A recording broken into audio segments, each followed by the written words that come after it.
Sa video na ito ay ibabahagi ko sa inyo ang mga natanggap kong panghaharas sa mga OLA agent kahit hindi pa due date ay sunod-sunod na ang mga text na dumarating at mas lalo pang lumala nang dumating na ang due date ko. Sari-saring pananakot at panghaharas ang aking natanggap.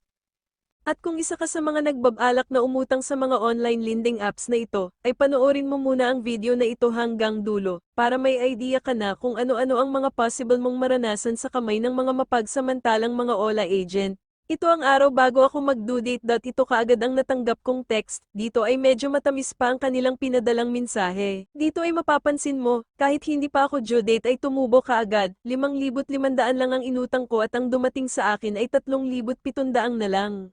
Dito ay unang araw ng aking due date, mas lalo pang lumaki ang tubo. At dito ay kung ano-ano na ang natatanggap kong mensahe. Dito nagsimula ang mga pananakot sa mga text nila. At dito naman ay kung napapansin ninyo ay mas lalo pang lumaki ang tubo. Dito ay nagsimula na naman silang manakat, ipadadala na raw nila sa investigation time ang aking kaso. Dito ay mas lalo pang lumala ang pananakot kung natanggap ko kan take na daw nila lahat ng contact ko sa cellphone at lahat ng friends ko sa Facebook. Dito ay nag-offer naman silang ng discount sa akin para hindi na daw umabot sa investigation team ang aking kaso. Dito ay kakasuhan na daw nila ako ng small claim kapag hindi raw ako nakipagkasundo sa kanila sa loob ng 24 hours. Padadalhan nila ako ng notice sa barangay.